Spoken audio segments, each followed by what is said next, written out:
દાતાશ્રી region chairperson lion Kamlaben Tulsibhai જોશીના સહયોગથી બોર્ડરના જવાનો માટે સેવા પ્રોજેક્ટ હાથ ધરાયો.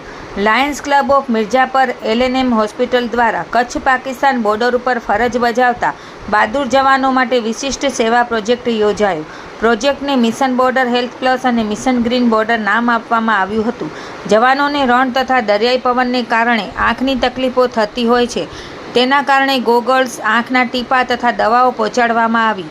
ઉપરાંત સાપ અને વીંછી કરડવા માટેની દવાઓ, 5 નંગ નાના ફ્રીજ, ઠંડા ગરમ પાણી માટેના water cooler, toilet chair, wheelchair તેમજ અન્ય જરૂરી દવાઓ પ્રદાન કરવામાં આવી. સાથે જ બોર્ડર પર હરિયાળી ફેલાય તે માટે રોપાઓનું વિતરણ પણ કરાયું.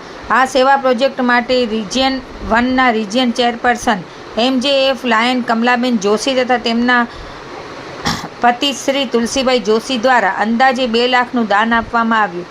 આ સેવા કાર્ય LNM લાયન્સ હોસ્પિટલ ભુજ ખાતે યોજાયો હતો, જેમાં ડે કમાન્ડર સુખદેવ રાજ અને તેમની બટાલિયનના જવાનો તેમજ lions district governor MJF lion Abhay Shah, MJF lion Kamlaben Joshi, region chairperson region 1 lion Rohit Joshi, zone chairman zone 2 lion Rina Shah તેમજ અન્ય લાયન મેમ્બર ઉપસ્થિત રહ્યા હતા.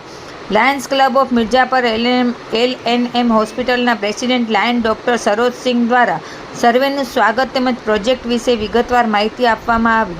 સેક્રેટરી લાયન વેસની દ્વારા આભાર વિધિ કરવામાં આવી. ટ્રેઝરર લાયન ચંદુગર ગુસાઈ સહિત ક્લબના અન્ય લાયન મેમ્બર પણ ઉપસ્થિત રહ્યા. લાયન દિલીપભાઈ ઠક્કરે વ્યવસ્થા તેમજ સંચાલન કલ્પનાબેન શાહ દ્વારા કરવામાં આવ્યું. લાયન્સ ક્લબ ઓફ મિર્ઝાપર દ્વારા આ પ્રોજેક્ટને જવાનોના આરોગ્ય તથા પર્યાવરણ બંને માટે અનોખી સેવા તરીકે ગણવામાં આવી રહી છે.